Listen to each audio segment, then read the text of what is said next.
So thanks for coming. My name's Jared Moore. I lead the instructional design team at ExtensionEngine, and I'm going to talk about a project we've been working on for the last few months for an organization called Spark Clean Energy.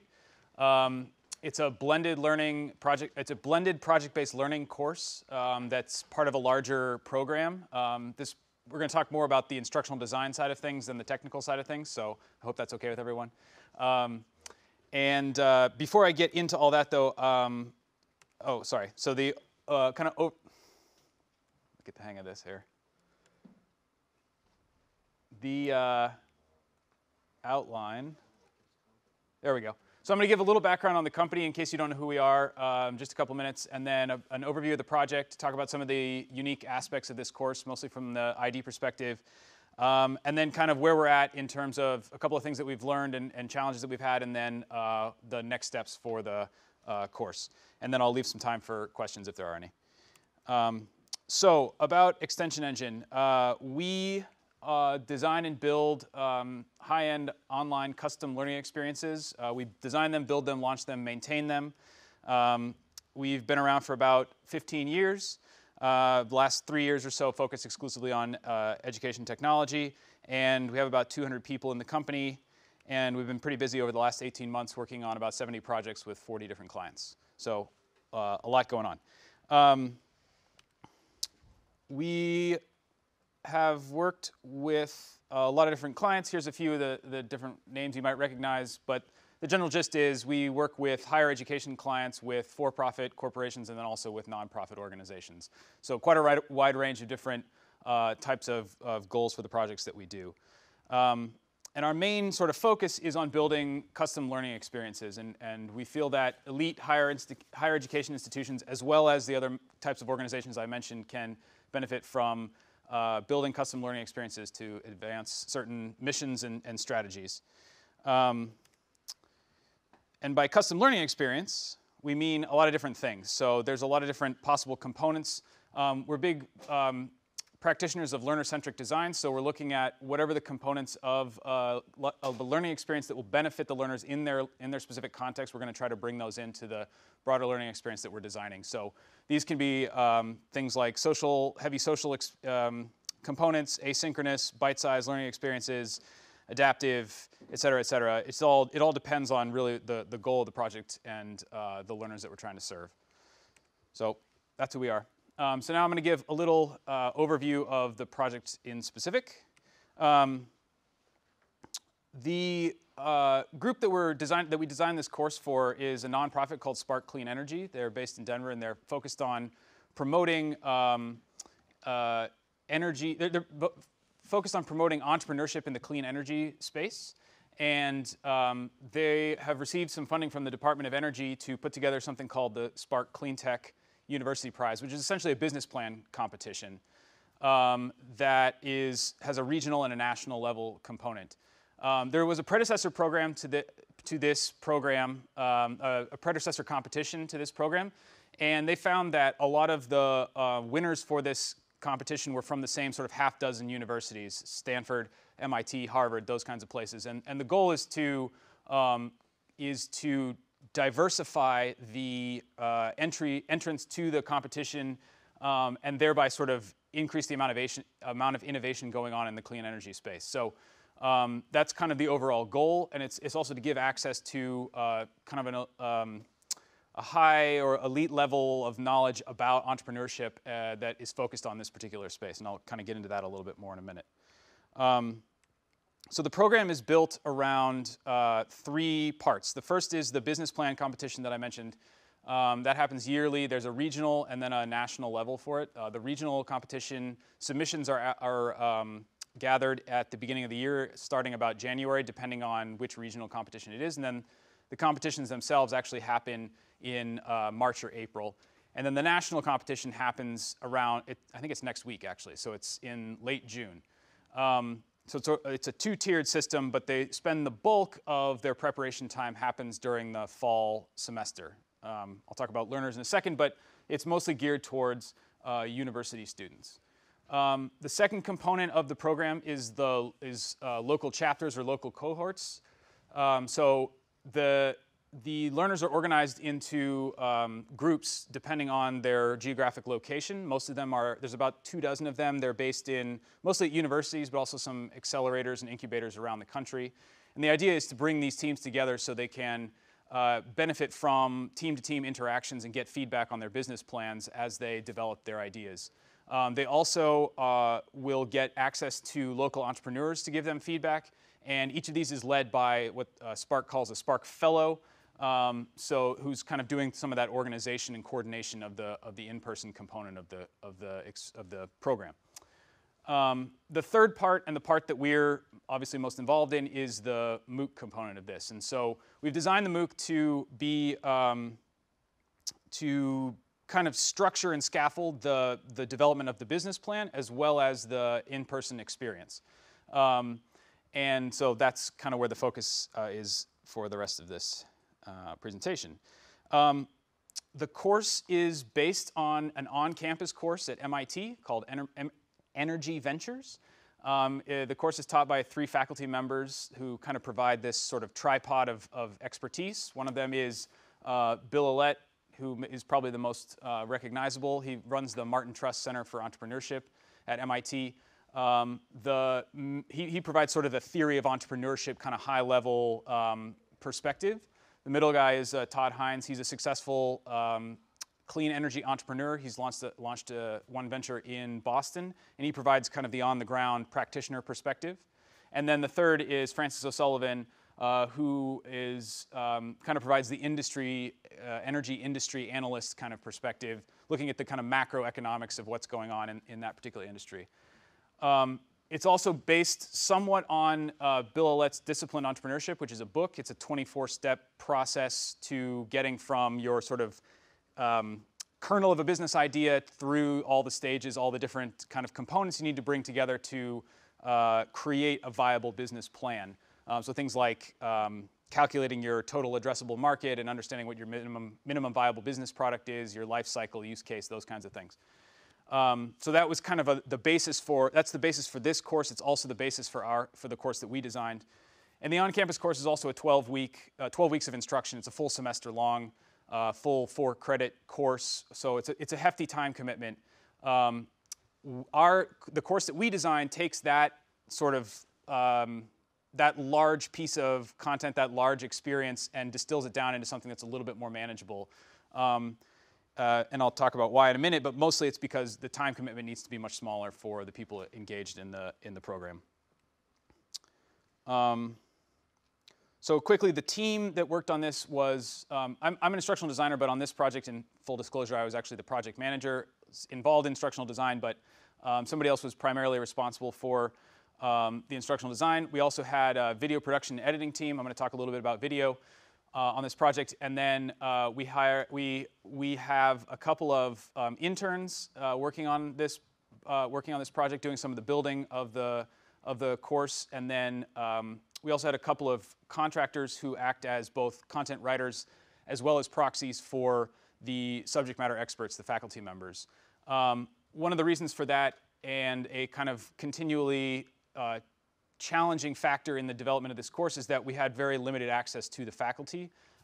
They are sort of doing this as a service to the greater community, but it's not, as many faculty at these kinds of institutions are. They're extraordinarily busy, and this is sort of, priority 15 of 500 or whatever. So, yeah.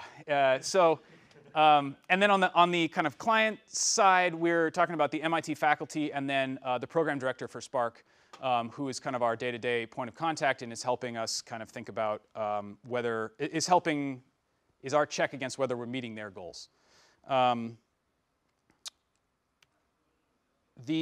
So as I mentioned before, we're big proponents of learner-centered design. So the first thing we try to understand is who we're building this course for and how they're going to be using it. And so at a high level, one of the first things we might do is create a learner persona. And the main takeaways from that here are that most of the learners are full-time university students. So as I mentioned, this is kind of an add-on to their already full semester of courses.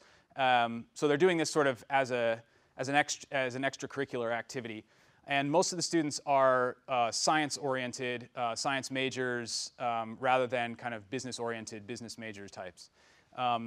And so they're kind of, the business aspect of this is a little bit more foreign to them. They don't have necessarily the foundation in that like a business school student would. And then in terms of learning context, I mentioned extracurricular. We also talked a little bit about already the blended aspect of this. There's these local cohorts that meet in person.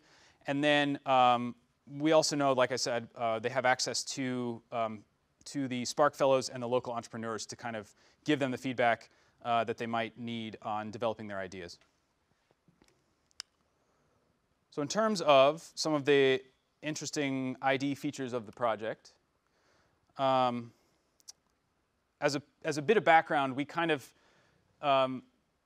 when we approach an instructional design project, we kind of focus on 3 pillars, I guess.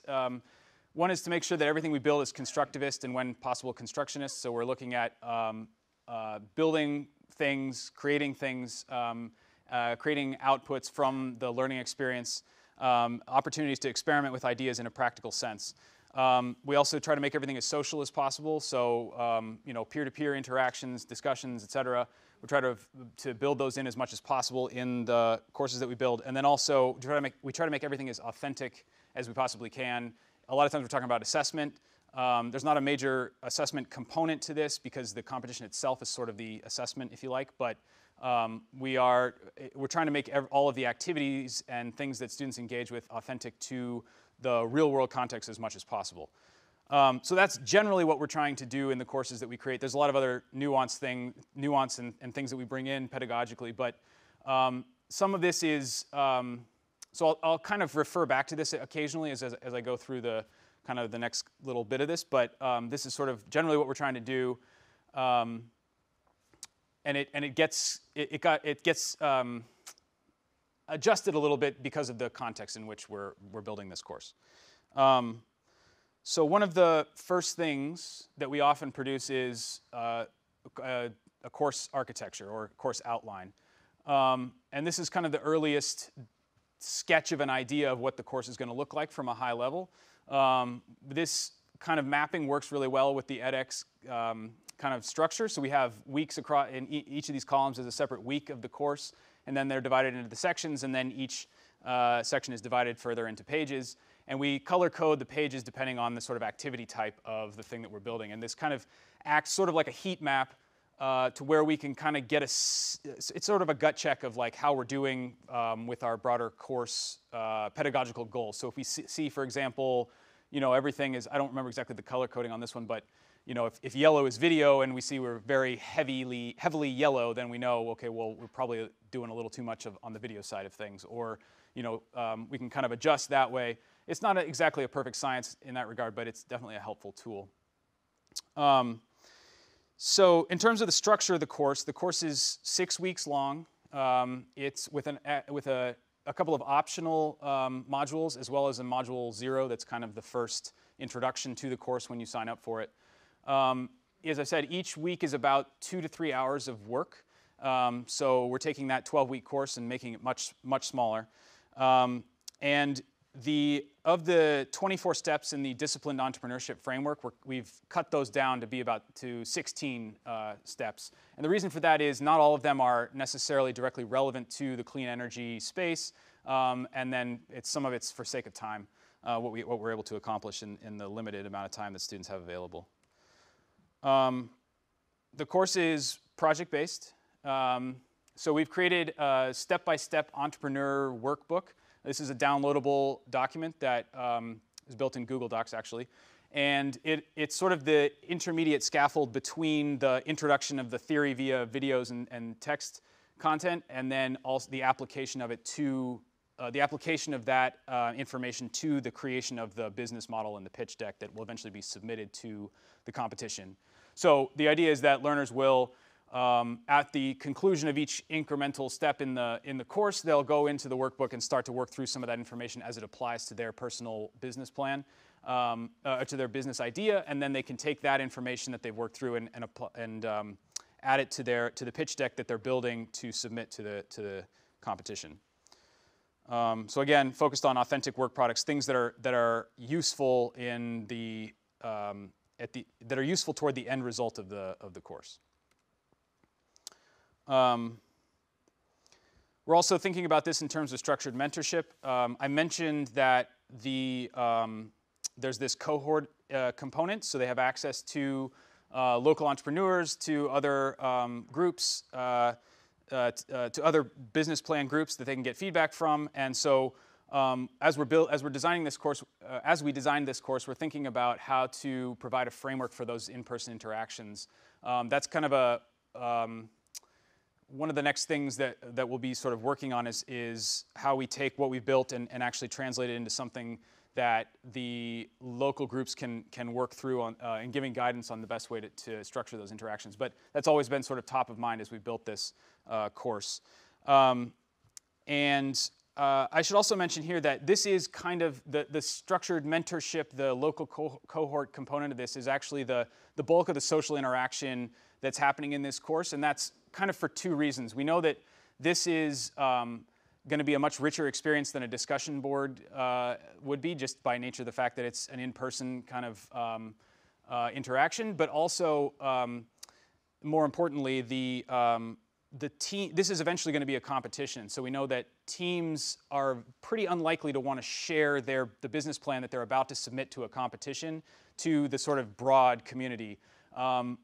We feel pretty confident that they'll be willing to give and receive feedback, kind of like, you know, within the 5 or 6 or 10 teams that are locally with them. But in terms of sharing it with the entire group that will eventually be kind of their competition, it seems unlikely that they would want to do something like that. So that's kind of the thinking there. Another interesting thing that we tried on this course was the approach we used for video. So we used something called an Interatron. This is kind of a documentary film technique, and basically what happens is you set up two cameras in two different rooms, or two cameras in two different rooms. One person is the interviewer, and then one person is the interviewee, and the interviewers being filmed, and their faces being projected onto basically a teleprompter that sits in front of the camera lens. So the interviewee can be speaking directly to the interviewer and be looking directly into the camera and feel like they're having more of a conversation rather than sort of like a conversation off to the side with somebody watching in the form of the camera. And there's a few reasons why we did this. The first is, I mentioned before, we had limited access to the faculty members, so we had one day to film all 3 of those guys, and we knew that we weren't going to get any more time with them, and we also knew that they weren't going to have a lot of time to prepare for their interviews, so we decided to structure it more as an interview rather than prepare your lecture and come in and sort of deliver it and we'll record it.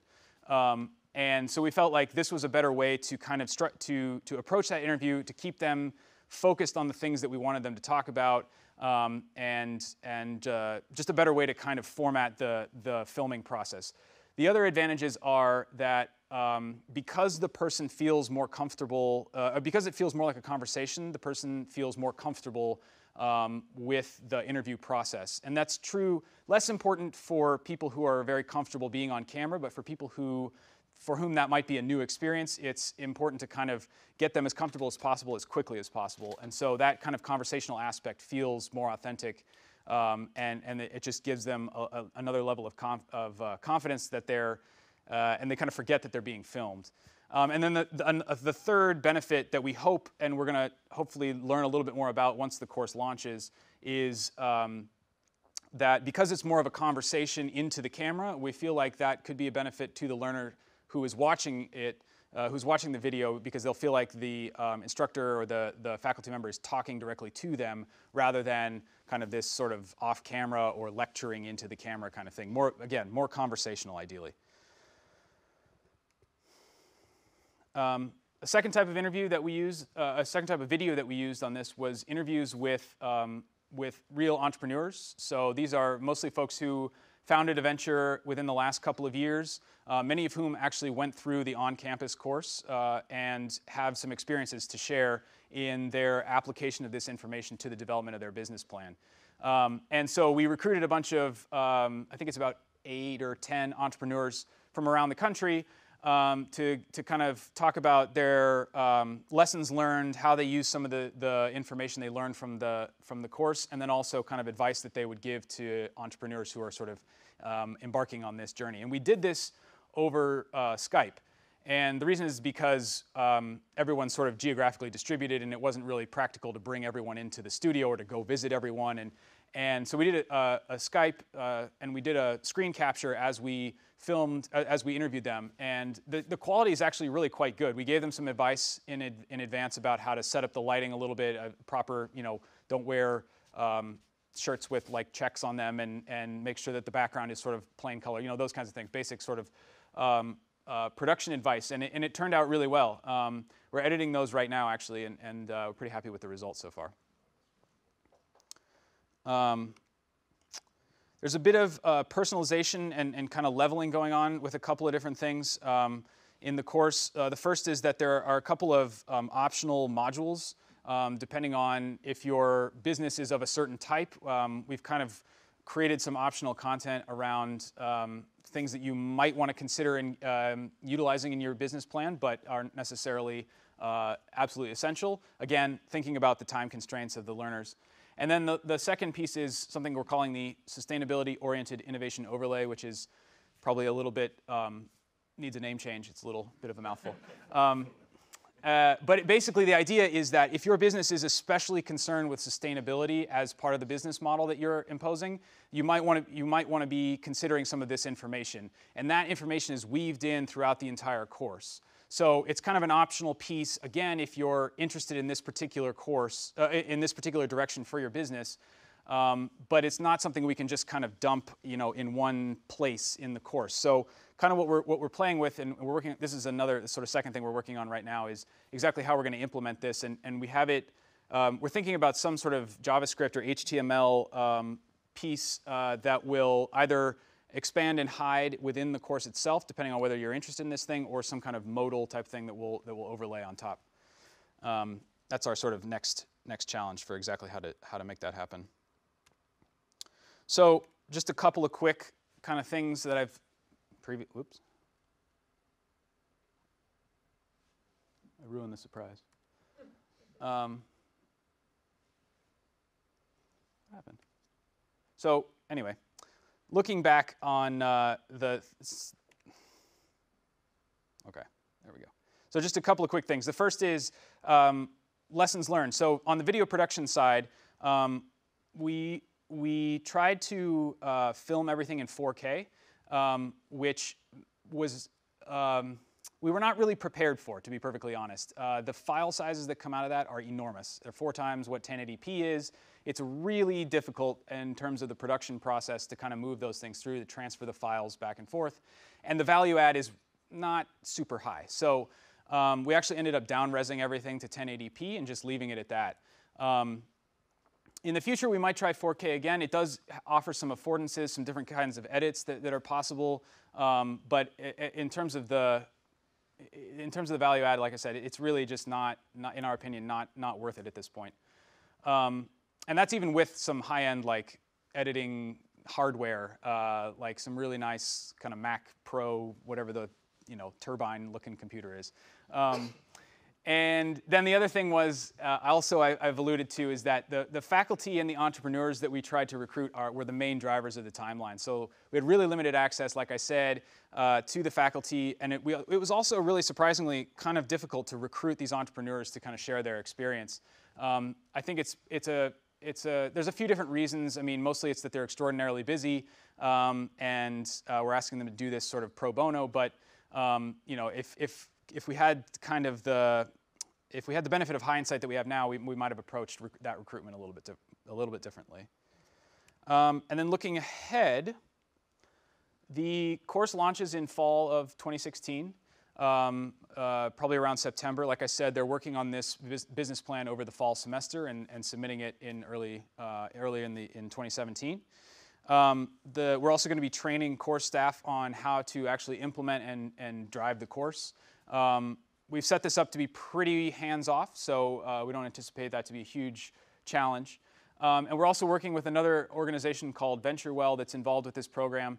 to design the in-person part of this and how it's going to interrelate with the course that we've built and how that's going to be structured. That'll be another challenge for over the summer.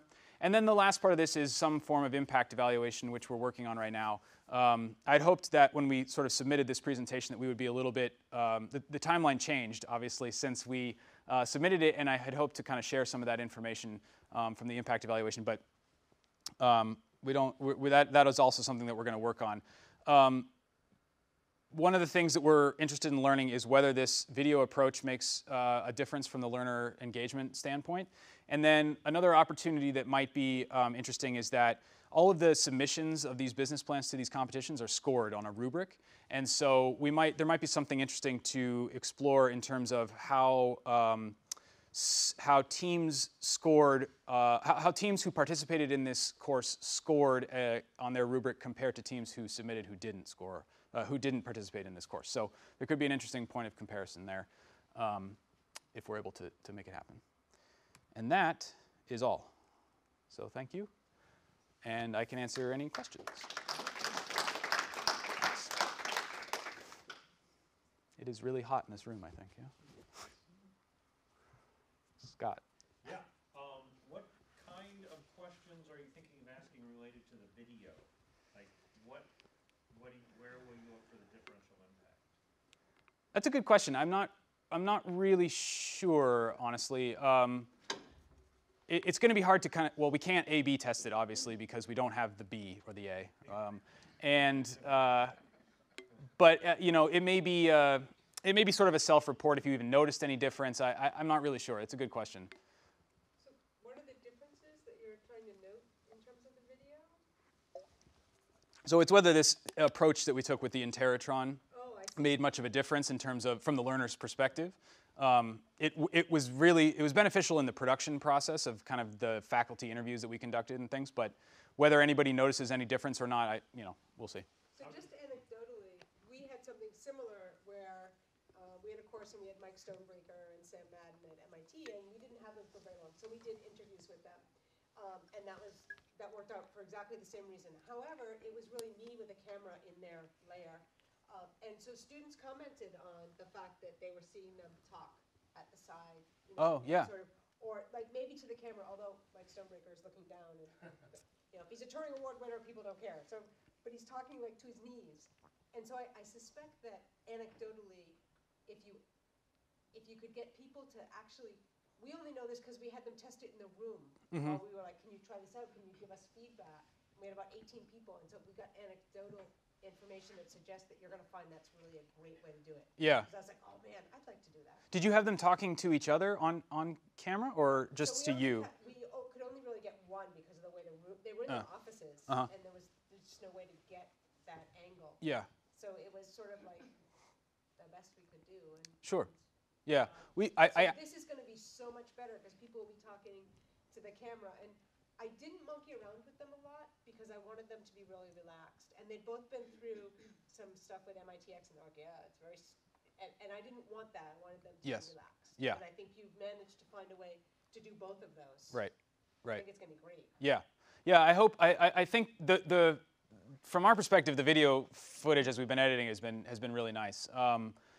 These three guys are all like pretty, I mean, Bill's done a bunch of edX courses, so he's like a pro at that kind of stuff. The other guys are also pretty savvy when it comes to knowing what their talking points are and kind of getting their points across and things. So it's maybe a little bit of misrepresentative of kind of the typical sort of faculty member.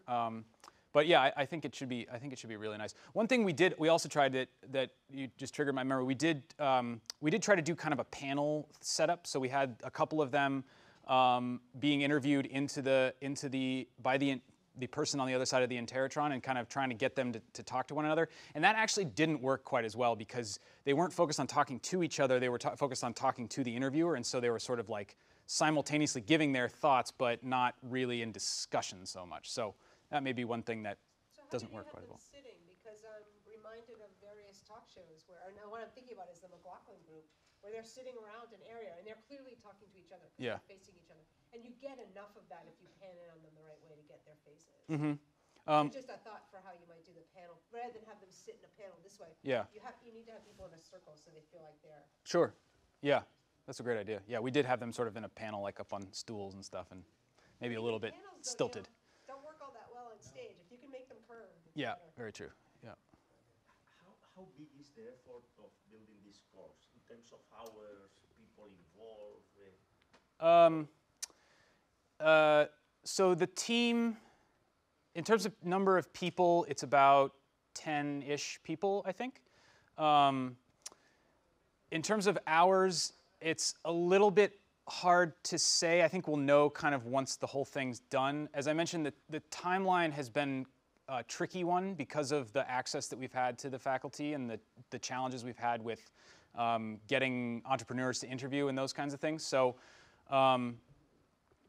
you know, we initially thought we could do this in a couple of months, and it's kind of stretched longer, and there's a variety of factors involved there. So the short answer is I can't really say right at the moment. It's definitely something we'll probably look back at, and we do like a kind of. I'm asking because edX usually says that a course like this takes 6 months or 6 to 8 months of production, right? Mm-hmm. And you know. Yeah, it depends. I think 8 months is a little bit long. Yeah. 6 months also seems a little bit long. I mean, it's in the end, it probably will be about that, but I think it could be a lot shorter if we had sort of the dominoes lined up a little bit more. And it's an open edX course, right? That's right. Mm-hmm. Yep. Anything else? Yes. When you showed your sitemap, you made a reference to color coding the different things Yeah. that go inside the course. Do you have a sense for what a good ratio would be of video to assessments to whatever else you have?